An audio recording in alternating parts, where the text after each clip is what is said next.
if you look at the world at an atomic level, just accepting and coming to see that there is an equal amount of divinity in every atom. And then you sort of play that out into what the world is, and you're like, oh wow, like every aspect of this entire world is divine. Like that's what we mean by oneness, that divinity is infused within creation. And it creates such a strong basis for humanitarianism or environmentalism, right? Like there's no possibility of discrimination or supremacy on the basis of a concept of such deep oneness.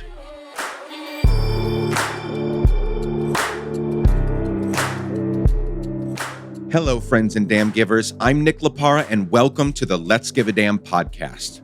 This is the show you listen to when you want to hear from people who are giving a damn and making our world a much better place in so many unique and meaningful ways. Thank you for hitting play. Thank you for showing up this week. And most of all, thank you for joining me and us on this journey toward leaving the planet much better than we found it. Friends, I hate to begin such a hope-filled podcast episode this way, but I must because we cannot ignore what is happening in the world around us. Y'all, another week in America means more needless gun deaths and more mass shootings. Over the weekend, 10 people, 10 precious humans were murdered and a dozen injured at the Lunar New Year Festival in Los Angeles. Then, a day later, 7 more were murdered at another mass shooting in Half Moon Bay. Yesterday, as I was preparing for a podcast, I looked up the gun violence statistics. 2 of the numbers that stuck out were the 2,667 gun deaths and the 37 mass shootings that we have had so far in 2023, 23 days in. Yesterday when I checked the numbers. One day later, as I prepared to record this monologue, I checked the numbers again, not even 24 hours later. We were up to 2,800 gun deaths and 39 mass shootings. Are you fucking kidding me? Friends, we must face the truth that this is not normal and that we don't have to live like this. No other peer country on planet Earth lives like this, not even remotely close. There are solutions that we, as politicians and as citizens, that we actively ignore and steps we refuse to take to make our children safer, schools safer, grocery stores safer, movie theaters safer, New Year's celebrations safer, etc. Now, Shannon Watts is not my guest today. She's already been on the podcast and she's incredible. But please make sure you're following past podcast guest Shannon Watts and her organization, Moms Demand Action, online, on their website, on their social media, to learn about more ways that you can advocate today, right now, for a safer America for all. Again, we don't have to live like this. No one is forcing us to live like this. We can and must make changes. And again, I did not want to start out the podcast this way with such bummer news. But we also cannot ignore what's happening. We must move forward with purpose, with passion, with love, and with so much giving a damn. I love you all. And I know that you'll do these things. I know that you will fight for a safer America and a safer world. Friends, my guest this week, I have an incredible human joining me on the podcast today. Simran Jeet Singh is the executive director for the Aspen Institute's Religion and Society program, and he is the author of an incredible book called The Light We Give: How Sick Wisdom Can Transform Your Life. We also both sit on the board of the Justice Film Festival together, an incredible organization that I love and that I'm helping in really cool ways during these days. He is a visiting professor of history and religion at Union Theological Seminary and a Soros Equality Fellow with the Open Society Foundation.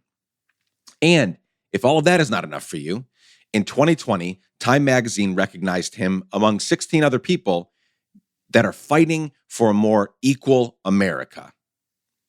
His work has appeared in the New York Times, the Washington Post, CNN, and he is a columnist for Religion News Service.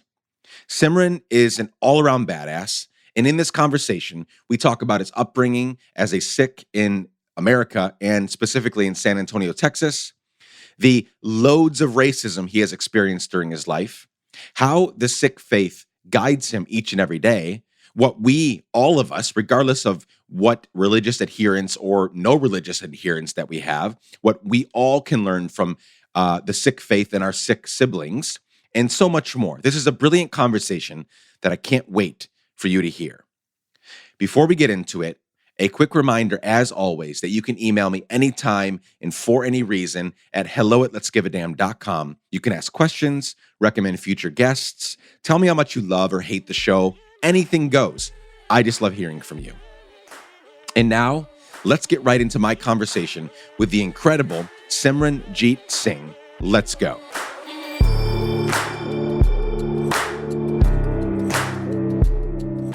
Simran Jeet Singh, welcome to the Let's Give a Damn podcast. Thank you. Thanks for having me.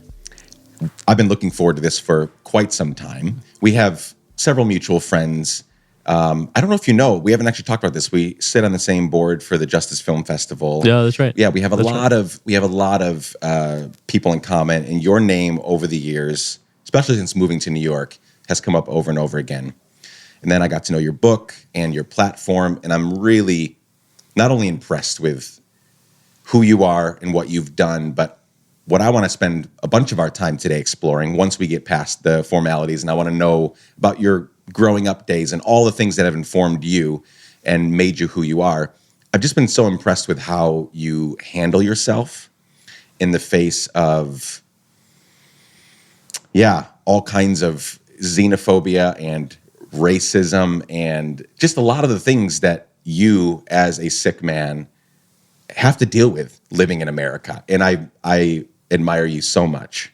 Even not knowing you all that much, we'll get to know each other, but I admire you and I just appreciate who you are and what you bring to the world. Yeah, appreciate that. That means a lot. And before we got on the mics, we were just talking about our kids and challenges that they face. And, part of this experience that I'm realizing, and I've realized over the years, is we all face our own challenges. And, we got to figure out how to do it together. So yeah, I really appreciate that. Yeah, we do have to figure out how to do it together. This is a kind of an interesting world. I think there's so much. I've had lots of the conversations that I've had on the podcast over the past couple of months have veered toward just optimism, long-term optimism for this country that we live in.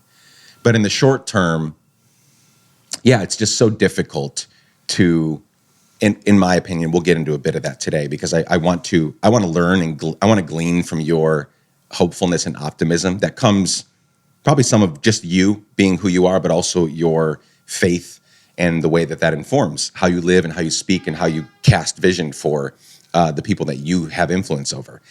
So we don't have a ton of time. I already know I could spend hours talking with you. Maybe we'll do more in the future. We've got an hour today. I want to make the best use of our time. So a lot of who you are and what you do and how it expresses itself in the world in various ways comes from all the way back from the beginning. Your parents, where they emigrated from, how you grew up, the kinds of things you experienced, all those things made you who you are today. And maybe because the book we're going to discuss for part of our conversation is very much about your life and faith sort of intertwined, maybe let's do this. And I don't usually do this, but maybe before we get into the who, what, when, where, and why of your life, growing up, all the things you experienced, you wrote an amazing book that I really enjoyed. I am, and we'll get into this a little bit, I am a Christian, a very reluctant Christian. These days, we belong to two different faiths that have a lot of, at their purest form, Christianity at its purest form, not what we see at large in culture today a lot of times, but there's a lot of overlap. I think we are heading in the same direction. what we want to see happen in the world and how we're trying to live our lives out. So let's begin by discussing this book, The Light We Give, How Sick Wisdom Can Transform Your Life. Why did you write it? Where did that sort of come from? And let's begin by talking through the book, and we'll get to some of your story as we're going through it. So I guess a lot of people have written books that shouldn't have written the book. A lot of people that haven't written books should be writing books. There's so many books being published each and every day. Yeah. Where did it start for you to write a book? It's a big undertaking. My book agent that has been waiting for a finished book proposal for me for quite some time, will tell you how frustrated they are with me. Yeah, what was the process of writing this book? Yeah, I appreciate that. It was a labor of love, is I think what a lot of authors say about their book projects. For me growing up, there weren't any books that represented the people of my community, and one of the challenges there was because of people's ignorance, we faced a lot of racism, and in my head there was a 1-to-1 equation of, well, if people just knew who we were, then our lives would be better. And so it had always been a dream of mine to insert some knowledge, some awareness about my tradition into mainstream culture. A book being one medium, but as I got older, I became nerdier. So like books became my thing. So the dream became you write the book, and I think part of what really kicked it off, like I really started writing in earnest in 2016. And there were two really important things that happened in 2016. One is my daughter was born, and the other one was Trump was elected and became president. And I was looking around this country and looking around the world and seeing how much pain people were feeling, how hard our lives felt, thinking about my daughter's future and what I wanted to create for her. Yeah. And it really became this really strong feeling inside of me that it was time to start sharing these stories to help build empathy and awareness, and also to share some of what I learned about how to deal with difficulty, including, the different kinds of marginalization that I felt, that my communities felt, and some of the answers that I found throughout that process. So that was really the big driver for me, was the combination of all the difficulty around the world, the pain, the division, and thinking about, well, if I really care about my daughter, like I want to be a part of that change. So 2016, your daughter was born. Yes, in lots of ways, just a very traumatic year. Lots of stuff happening that I never thought would happen before. And maybe that was ignorance or naivete on my part, but all of a sudden there's just a lot of things happening in our country that I just never thought were possible. Mm-hmm. Fanaticism that I'd never seen before. So 2023, your daughter is now 6 or 7. How is that? This is kind of this is a side note, not really to do with this, but I'm wondering, because we started out our conversation off the mics talking about parenting, like how has this writing process, your now sort of elevated platform, people know who you are, lots of people follow your work, and parenting through 2016 to 2020, and really Trumpism has not gone anywhere. Mm-hmm. Literally this past week, he's at Diamond's funeral, and Pastor Mark Burns at a funeral leads this charge and this chant for reelecting Trump in 2024, and making some wild claim that Diamond is up in heaven asking Jesus to give Donald Trump the 2024 presidency. So Trumpism is not gone. Now, I also want to acknowledge that Trumpism and this culture that he didn't create, but he sort of gave permission to be that way, they're not the majority of Americans. I want to put that out there. I know that. I do. I've had a lot of amazing conversations with the folks that Starts With Us and other organizations, trying to make sure people know that most Americans are not like that. But they happen to be very loud, and it's hard to get away from it. So how has raising a child because based on the dates, you didn't, when you all got pregnant, you probably didn't know things were going to sort of pan out that way.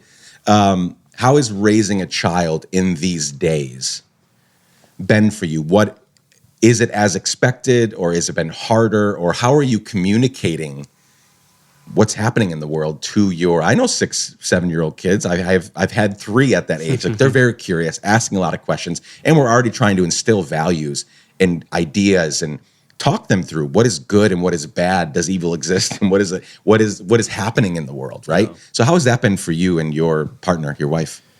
Yeah, it's interesting because I think before we became parents, it's not that racism is new, and it's not that I hadn't experienced it before, and I knew that my kids would have to deal with it. And so that sort of, it was already on our minds as something that, as a challenge that we'd have to work through.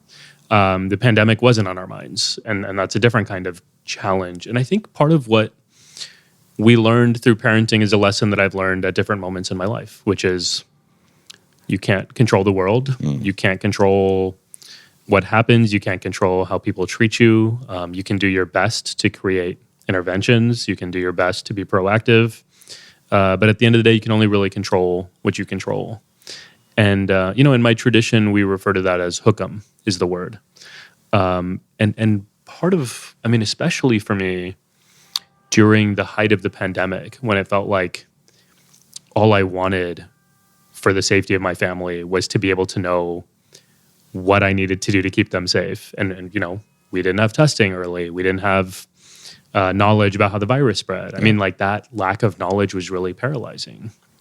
And there was an experience that I had through that, which was really surprising to me, which is once I let go of that insistence on controlling everything and needing to know exactly how everything works, there was actually some solace in that, some liberation in being able to say, okay, I am going to accept humbly that I am not in charge of everything that happens in my life. Yeah. I'm in charge of certain aspects, but there are things that I need to let go of and accept for what they are.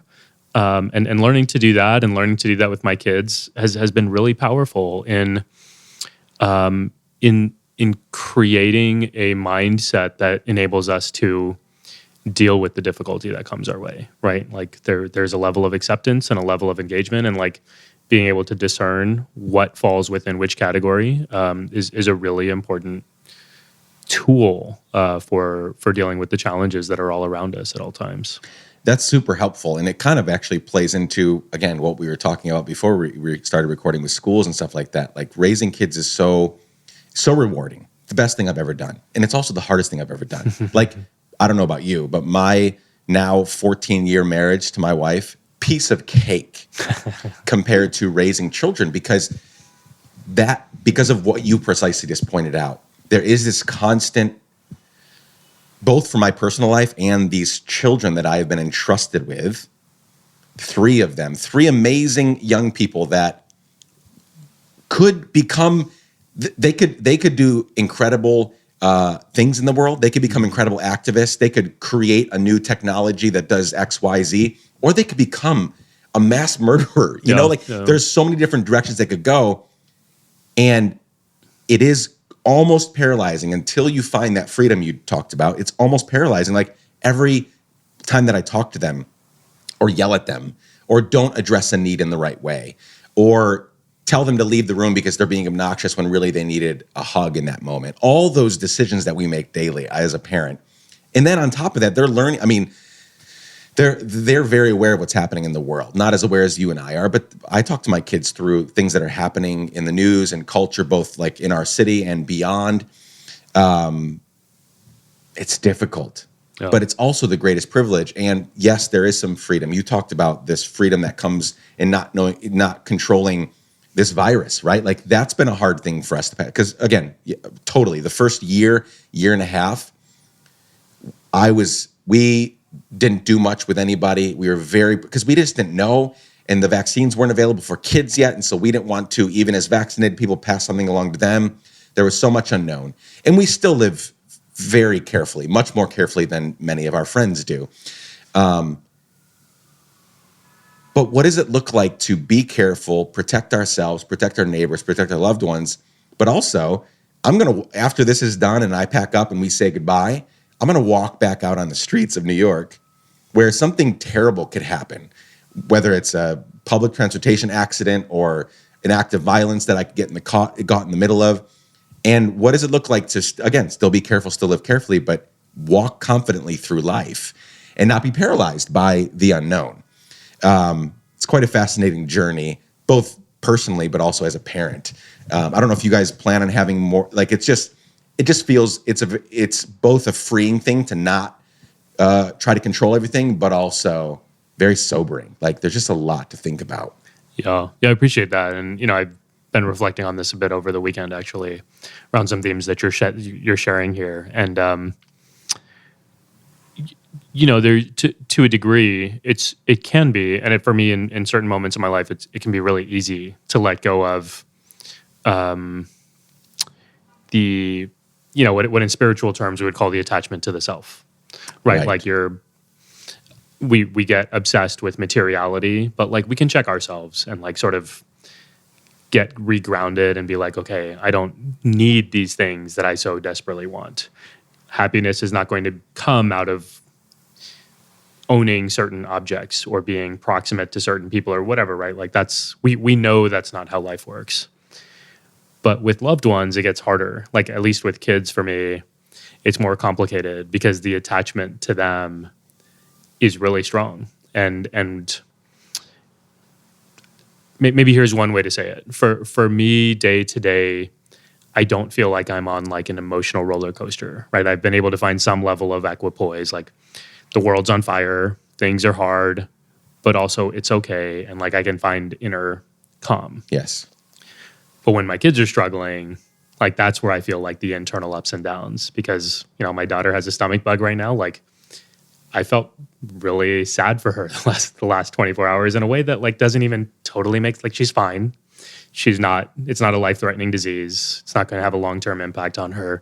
She's just a little low on energy. But like, for me, like that's where my heartstrings get pulled. And so trying to develop a sense of that balance of like, you can love and you can care, but also you don't have to be so tied up in the emotional ups and downs, so that you can sort of maintain a level of balance. Like it's a hard thing to maintain sometimes, especially for me, at least through the kids. Yeah, it is. And we don't have to keep going here, but I'll just kind of conclude this part by saying it is very hard, but I think it's super worthwhile, because I also want to, because you and I are both involved in different ways in helping ourselves and helping others become better people by giving a damn, by looking to the Sikh faith and what that can teach people that adhere to Sikh faith and not. But there's stuff to learn there. Like, because we are doing that, we owe it to our partners, our kids, our family unit to like figure out how what we're telling everybody else, like, how does that come home? How does that, right? Because I can very easily, shout so many good things, share so many excellent ways of living with all the people out there, and spend all my energy preaching to them, teaching them on social media, at events, on the podcast. But then when I come home, they get the leftover, stressed out, burnt out. And my amazing, exceptional wife and partner, Rebecca, she's so good at reminding me that, like, hey, they deserve that. The people out there deserve the best that you can give, but so do we. Yeah. So, like, make sure you're bringing that centeredness, that hey, we need to be in this for the long term. Like, bring that home with us here as well. So I'm fascinated by your Sikh faith on a few different levels. One is, as I thought about and looked into, and read the book and looked into it a bit in preparation for our conversation, I'm a Christian, but I'm a universalist. To me, that's the only way, in my opinion, in my humble opinion, that is the only way that someone could, in these days, with all that we know and with all that we see happening in the world, I might be going a bit too far here, but it's the only way to remain in a faith adherence today is by recognizing that we're not alone, and that somehow, some way, in the grand scheme of the universe, like, as Ram Dass said, we're all just walking each other home. Now we're doing it in different ways. I have amazing Baha'i friends and obviously tons of Jewish and Muslim and Christian friends, and I don't have many Sikh friends. And I'm excited to sort of explore this with you to see why it's so important for people that adhere to the Sikh faith and not adhere to the Sikh faith, what we can learn from it. Because I found tons of help and hope as I read the book and as I studied more. So 2 questions here. This is a double-parter. One is, can you explain in your terms, not extensively, but what is the Sikh faith? And 2, what about it keeps you in? Because I find it, and I'll preface that by saying, I introduce myself as a reluctant Christian because so much of what is being played out in the world, and there are things about even from a doctrinal, theological standpoint, there's a lot of that rubs me wrong about Christianity, traditional Christianity. And so, so what is the Sikh faith, and what is most attractive about it to you? What keeps you in it and going? Yeah, I appreciate that. I'll start by giving a little background on the Sikh tradition, and then please share what draws me in. So the Sikh religion, it was developed about 500 years ago in a region called Punjab, which is northwest India and modern day Pakistan. And so we're looking at a place and a time that's actually not that far away from us. I mean, either geographically or historically, and in fact, the cultural conditions were very similar to what we see in our time today, which is you have immense cultural mixing, a lot of social tension, a lot of hierarchy, a lot of suffering, a lot of unhappiness, and a man comes into the world. I mean, he comes as a baby, but yes, he becomes a man. And he's looking around and he's like, man, there's got to be a way to bring people together and to live in a way where we're happy instead of hurt all the time. And he offers this philosophy that's based on a concept of interconnectedness, of oneness. That's the foundation of Sikh teachings. And essentially what he's saying is, you all are seeing each other as adversaries, as foes. We're working with dualities and hierarchies and ideas of supremacy. And he's like, what's the difference between me and you? Like we come from the same place. We have the same light is the metaphor he uses regularly. And that becomes the basis of this beautiful tradition and system, which then takes this idea of oneness and says, well, if we really are interconnected, then shouldn't we be loving towards one another? And if we really love one another, shouldn't we show up for one another? And so the 3, I think, nodes of Sikh philosophy are these ideas of oneness and love and service. And those are, I think, the enduring aspects of the tradition that draw me in. Like I looked at this. I was born into a Sikh family. My parents immigrated here in the 70s. I was born in the 80s. I was born into a Sikh family, and I kind of grew up with the tradition. So, like, that's what brought it to me, or at least what brought me in. Right. But it was in my college years that I started studying different religions, including my own, and was looking at this worldview and was like, oh yeah, that makes. I mean, leave alone like what I think is beautiful and creates the kind of world I want to see. Like that's also true, but just the basic logic of it made real intuitive sense to me. Like we all come from the same place. Like we're all made of the same materials. We are interconnected. We've seen that play out in different parts of our lives. And the height of human experience is love, and the expression of love is service. So like all of these things, like they play out in a really organic way, in part because I've seen some of this in small micro moments of my life, and to understand that there's a way, and to see people who have found a way through this tradition and similar traditions who have found a way to have those experiences as an everyday experience of their life, to see how joyful they are, to see how caring they are, to see what kind of contributions they make. And like that to me is like the real draw, like the understanding that this is something that's available to all of us at every level. This oneness that you're discussing, would that be oneness in Sikhism? Is that similar to a universalism in that when you say oneness, is that oneness within the Sikh tradition or one like all of humanity? Yeah, it's a good question. It's oneness across all humanity, and different traditions describe this differently. In Christianity, often now we'll see it as universalism. I think there's in other traditions there are different frames that in some ways feel deeper than universalism. And I think especially if you get to even within Christianity, more mystical or Gnostic expressions of this, which I think is you look at other mystical traditions and it feels like in Islam it's this concept of wahadat al-wujud, the singularity of all creation, of all existence is the translation from the Arabic. That you see that especially in Sufi expressions of Islam. The way that I think about it, just as a way of making sense of it, is if you look at the world at an atomic level, just accepting and coming to see that there is an equal amount of divinity in every atom. And then you sort of play that out into what the world is, and you're like, oh wow, like every aspect of this entire world is divine.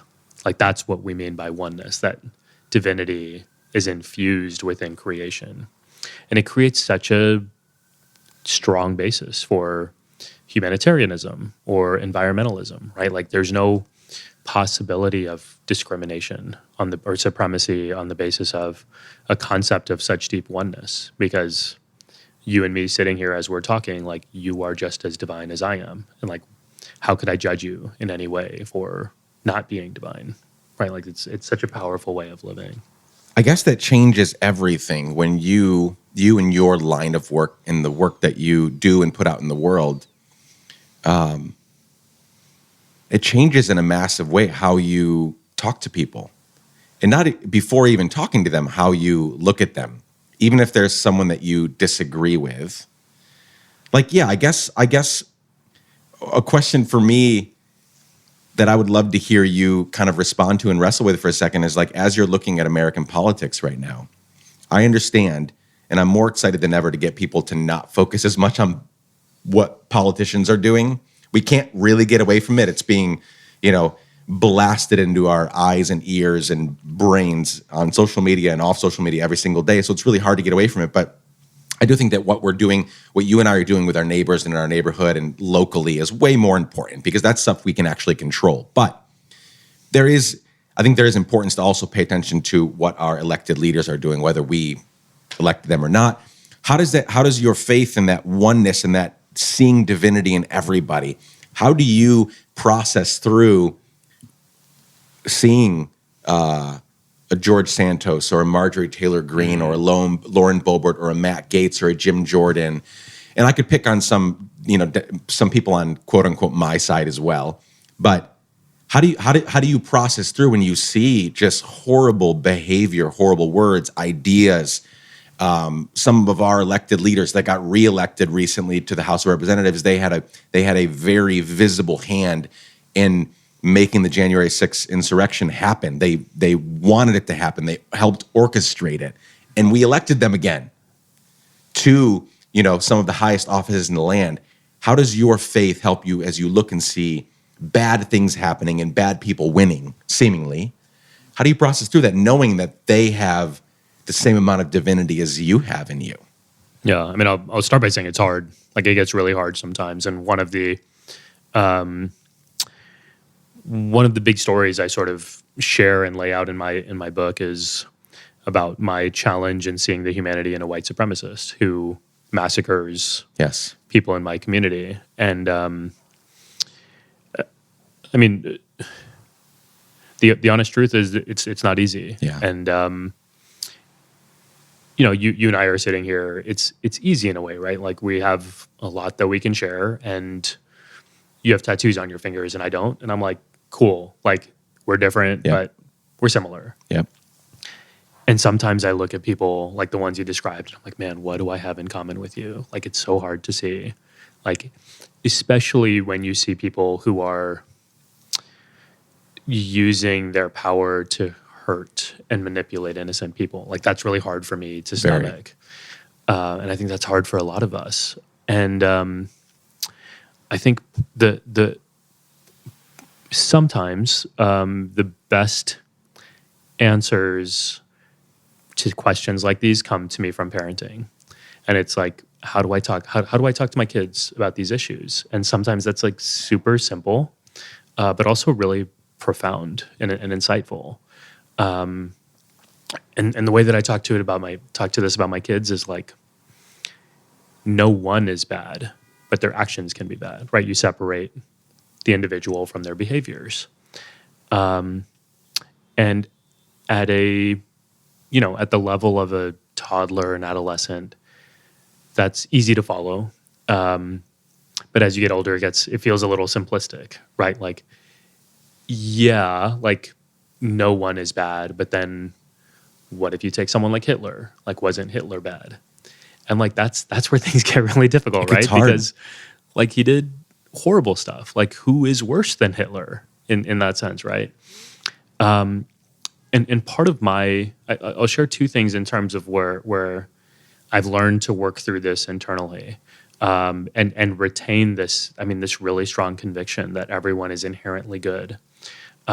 Is this understanding in our tradition that we are able to harm people when we don't see the divinity in them. It's not that there's anything in our heart that's impure, but it's a darkness within our perspective. Like, we're just not able to see. And that happens for all types of reasons. And some of those could be personal trauma we go through. Some of that can be systemic or institutionalized oppressions that we then internalize, right? Like, why are we racist towards people? It's not because I was born racist. Like, I've learned that over time.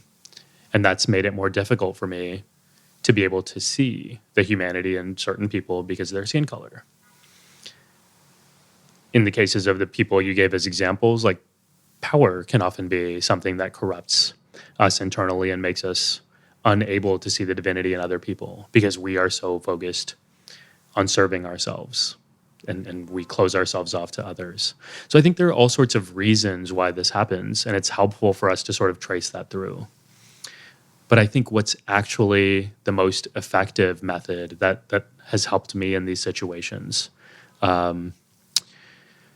is to engage with the practice of introspection, which is what spirituality has a lot to offer us. Absolutely. Here, right? Like, if I can learn to see how I've internalized different ideas of supremacy or racism or misogyny, then it becomes much easier to see how someone else who I'm otherwise judging, like, then I'm not judging them as much anymore because I'm like, I see how you've come to be the person who you are, and I don't agree with it.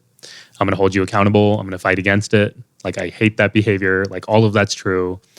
And I can still see your humanity. And like, walking that line is so hard, especially when their behaviors put at risk innocent people, including yourself, right? Like, that's really hard. But to sort of maintain that commitment of, I'm going to live in a way that honors both.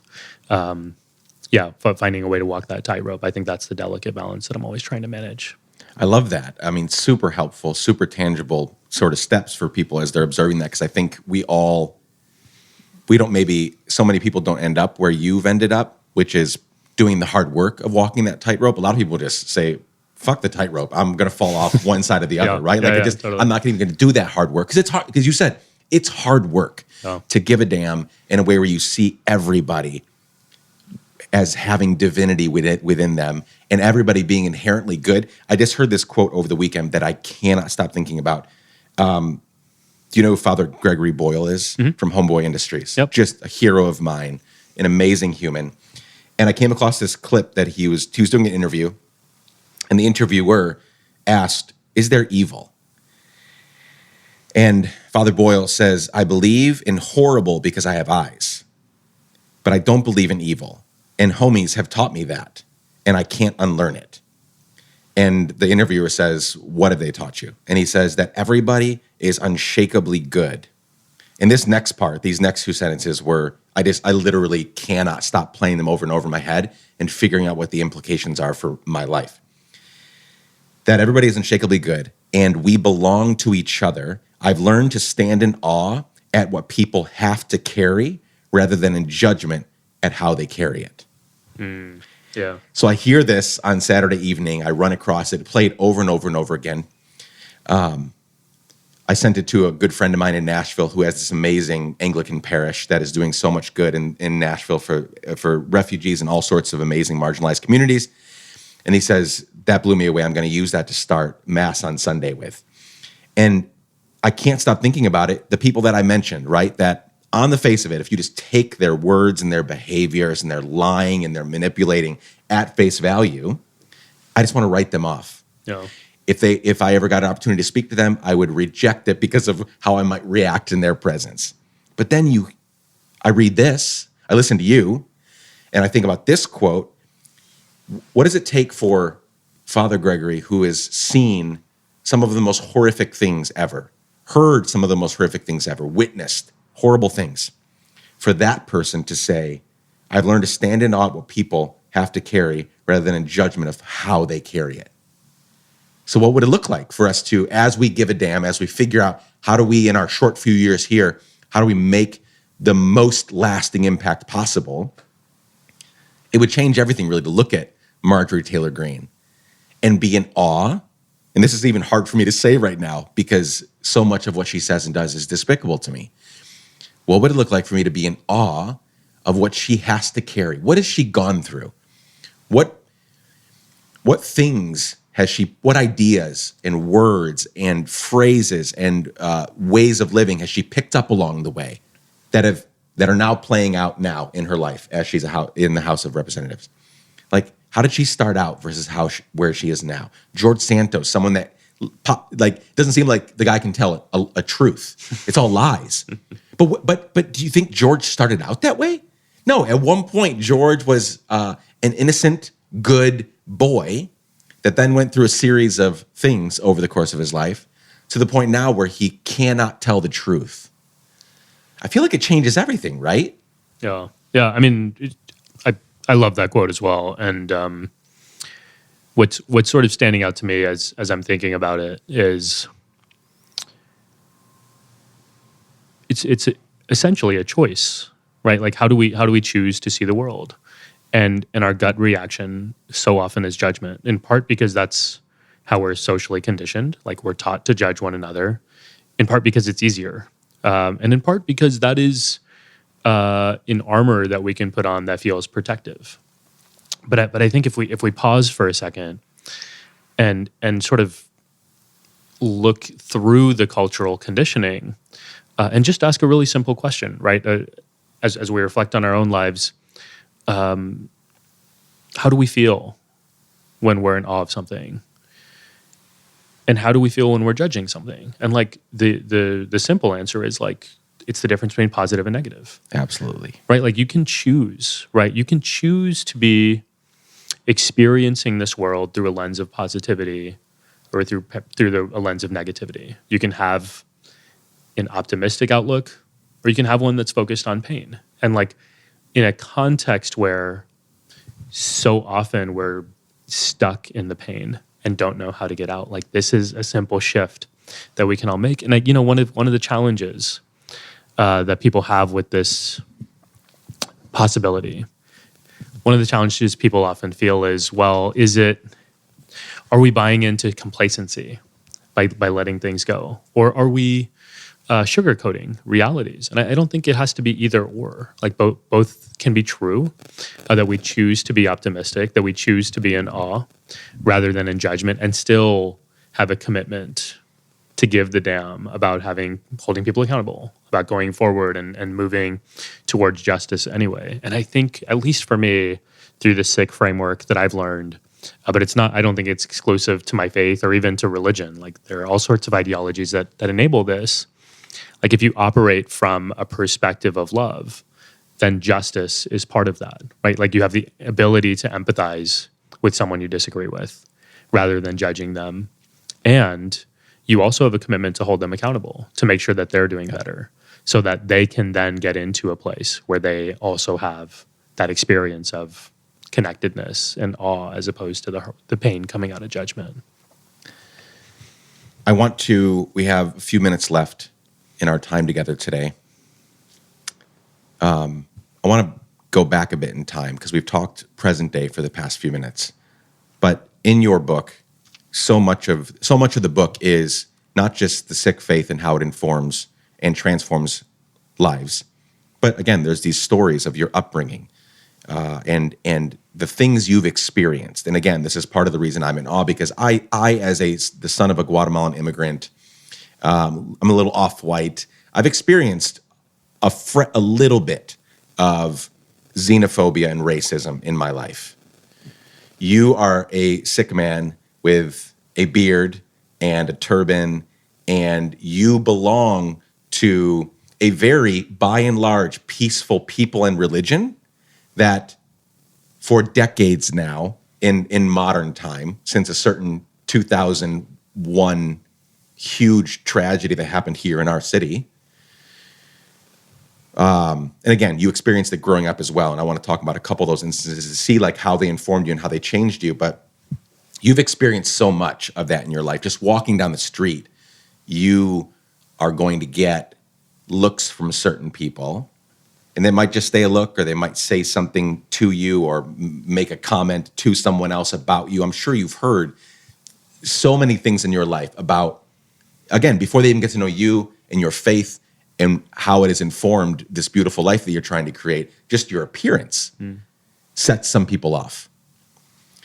Can you go back to the time that you were, the first time, and this is a story you tell in the book, of the first time you were called a terrorist, and why that happened, what happened, and how that informed and changed you as a boy? What were the things you learned from that, and how did that set you?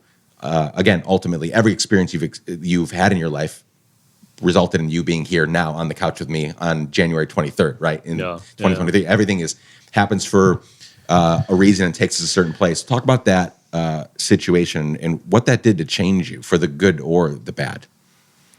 Yeah, I was an adolescent at a soccer game, and the ref was doing our equipment checks. And so it was just me and my teammates. He was looking at our shin guards and our cleats. Then he gets to me, and he calls me a terrorist and wants to check my turban, and talks about how, he knows people like me like to have knives and bombs and blow shit up. I'm only 10, so I'm young, but it's also not the first time I've heard comments like that. But it was the first time that I didn't have any adults around. And that he was asking to touch my turban, which I hadn't done at that point ever in my life. And even now, like, it's not something that I'm comfortable with. But I'm a kid. He's an adult. I want to play soccer. I'm with my friends. I don't know what to do. So I let him pat down my turban. And I was so upset with myself for the next several hours, several days. I think it was a few weeks before I finally was like able to take it as a lesson and be like, okay, I gave in to somebody's racism. I'm not going to do it again. Like, that was a commitment I made to myself, and that's where I started to feel a little better. And not long afterwards, I was in the locker room with some friends from my basketball team, and one of my friends pulls off my turban. Like, we were play fighting, wasn't a big deal. Then he made a racist joke, and then he pulled off my turban. And I knew he was kidding with his joke. I knew we were friends, but I remembered that promise to myself that I was going to fight back next time, and I just started fighting him. And after the fight and our teammates pulled us apart, I remember thinking, like, that doesn't feel right either. Mm-hmm. And so it's really interesting experience, like, within a year of my life, where, like, I'm realizing that giving in doesn't feel like the right answer, but fighting back, and those were the only two options that I knew, right? Like, that's the fight or flight model. And that's when I really started to think about, like, is there, I know racism is a lose-lose game. Like there's no winning for Right. anyone. But even then I was like, what do I like, this is going to be my life forever. Like, how am I going to get to a place where I am satisfied with my responses in moments like this? And so that's when I really started to think about, I mean, again, I'm 11 years old at the time. Like, it's not like I'm some sophisticated thinker, but I'm like, I need to develop a way to deal with these situations where I don't feel so shitty afterwards. Yeah. And I think that's where I really started to think about, I mean, what now we might call in religious terms a middle path, right? That's from Buddhist theology, but like, what is a different way? What's an alternative? And I think part of what I've really come to appreciate, and I think this is true for all of us, is like in a context where there's so much hardship, there are challenges all the time, and we feel so frustrated with our lack of options, right? Either we fight back, that doesn't feel good because we're angry and we're frustrated still, and we haven't resolved anything, or we give in and give up. That doesn't feel good either because even then there's no change. So like, what is a way that we can stay engaged and stay committed without feeling like we are just going to burn out by constantly exposing ourselves to difficulty? Like that's part of what I started to learn through that process. Yeah, and then a few years, so that's 10 and 11 years old. You're still, you're about to become a teenager and you're figuring things out. A few years after that, when you're 17 or 18, 2001, 9/11? Yeah. I was were you 18, living yeah. here yet, or were you still in Texas? Still in Texas. Still in yeah. Texas, right? Did things, I think I know the answer to this, but, or I should ask it this way. How did things intensify after that? Again, because first of all, no one should ever go after any Muslim person because of what happened on 9/11. The horrific things, the Crusades and all the horrific things that still happen all the time as a result of Christianity should not be, I don't think, should not be put on the Christ figure and Christianity in its purest form. These are people that, again, were how did Father Gregory Boyle put it? They are unshakably good at their core, and they learned all these bad things and took their. So all that to say, like, I'm not saying, by saying this, I'm not saying that it's okay at all to go after or to speak ill about a Muslim because of what those 19 men did on 9/11. But you're not even Muslim, and people are relatively ignorant, not relatively, very ignorant about the Sikh faith, who they are, what they believe, why they look the way that they do, why they present themselves the way that they do. So did things sort of intensify after 9/11? How did they intensify? And what does it look like to be a Sikh here in New York City?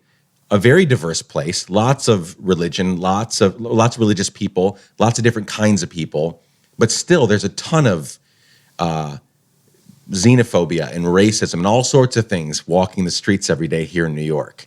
So what has that been since 2001? Yeah, I appreciate that. I mean, the intensification, I mean, it started immediately. In our house, just the basic timeline is the terrorist attacks happened. We're at school. I was in high school at the time.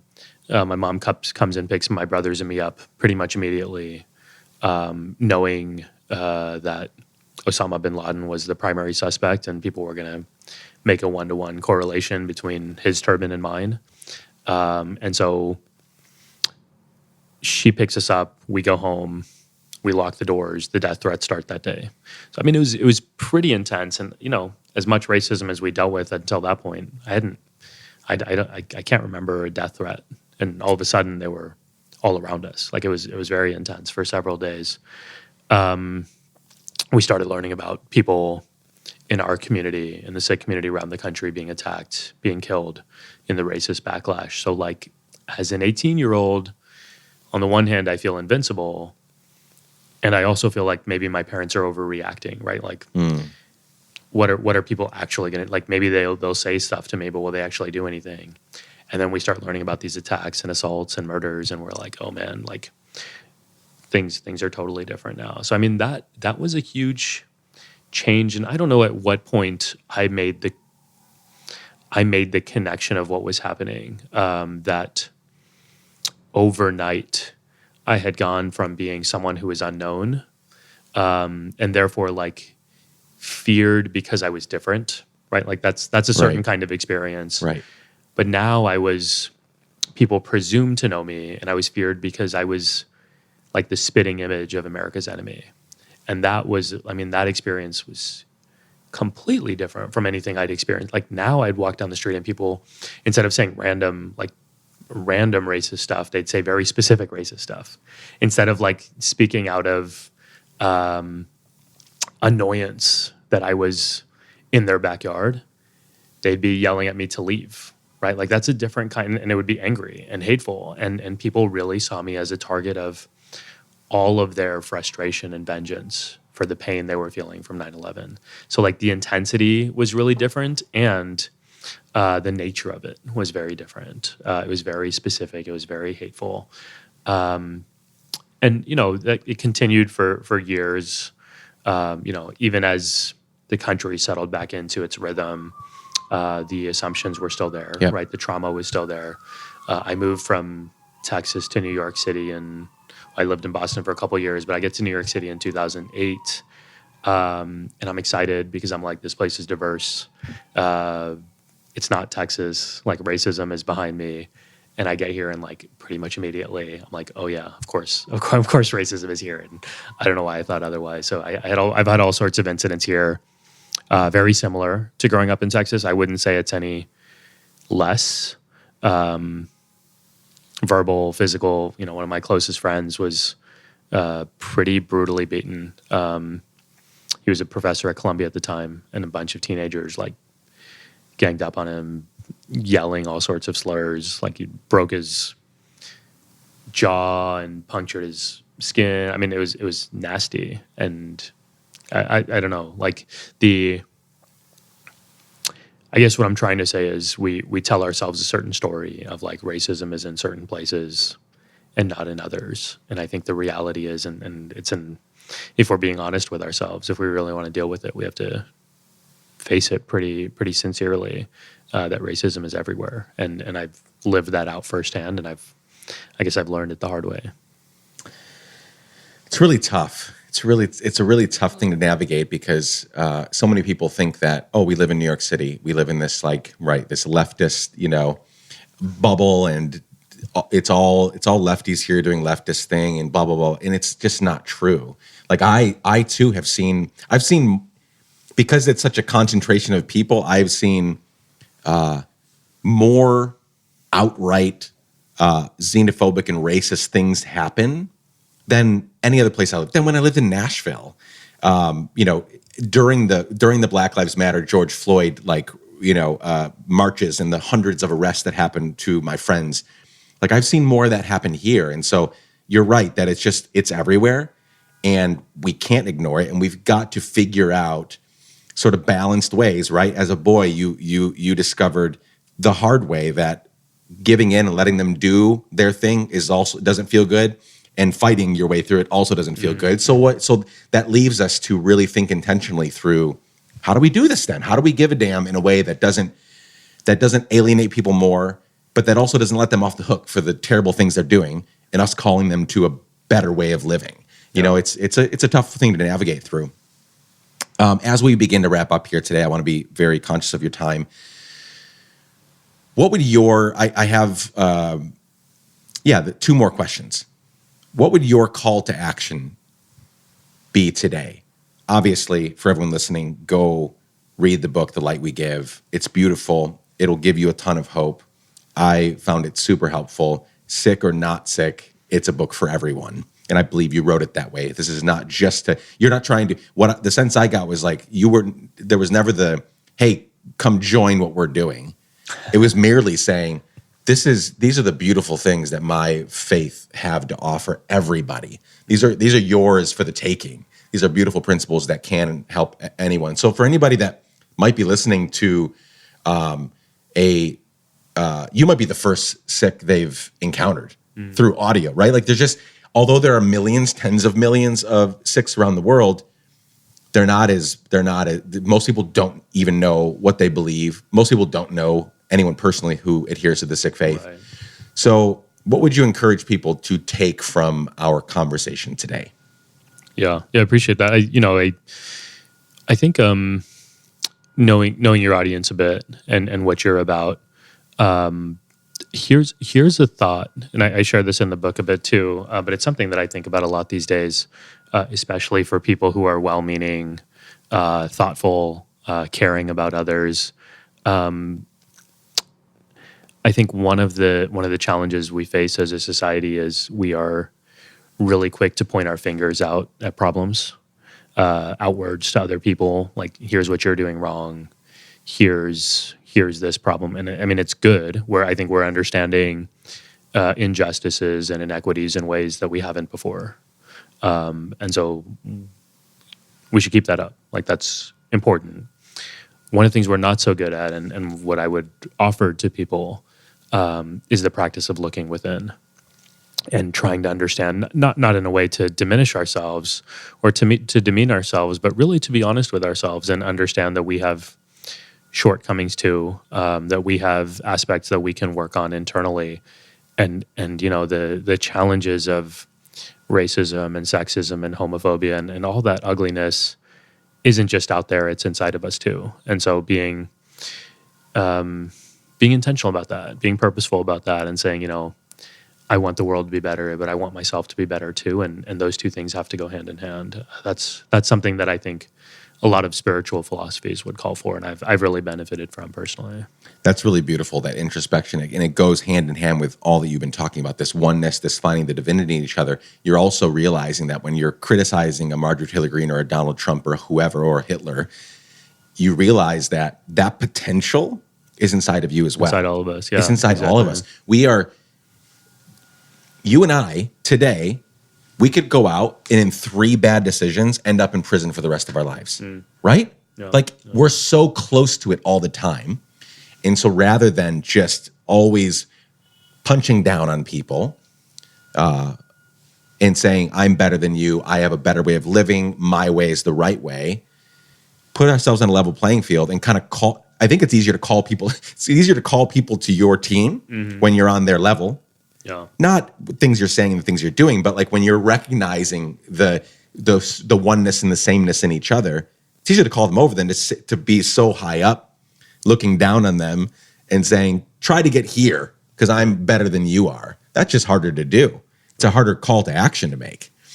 Yeah. One way we don't typically think about it this way, but I think it might be instructive, is to think about this too as privilege. Some people have had different challenges in their lives, and you've had your own challenges. But as you're looking at folks who are,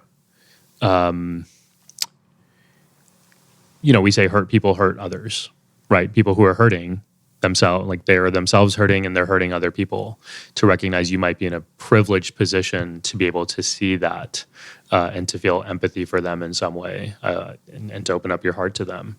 I think that is itself a way of thinking about privilege that could change the way we interact with one another. This has been incredibly helpful. I mean that. I'm not just saying that. This has been a super helpful conversation. I loved getting to read the book. I loved getting to, sort of prepare mentally for this conversation. And then you brought some really good stuff that helps me as a person, as the leader of this whatever size Let's Give a Damn community.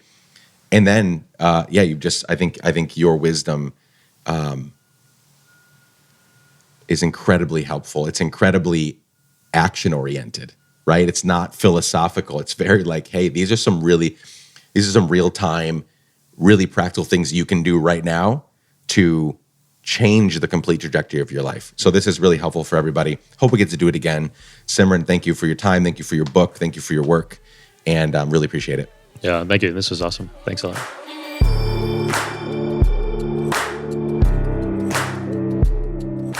Friends, thank you so much for showing up and for spending some time with Simran and me this week. Absolutely honored that you would be here. To find links for everything mentioned in today's conversation and to keep up with all things Let's Give a Damn, visit letsgiveadamn.com.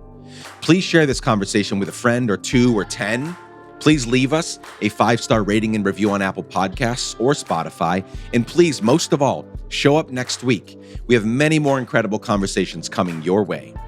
Chad Snavely, Jess Collins-Harn, and the incredible team at Sound On Studios made this episode. The music is by our friend Propaganda. You can reach out anytime and for any reason at hello@letsgiveadamn.com. I love you all. Be safe. Keep giving a damn. Bye for now.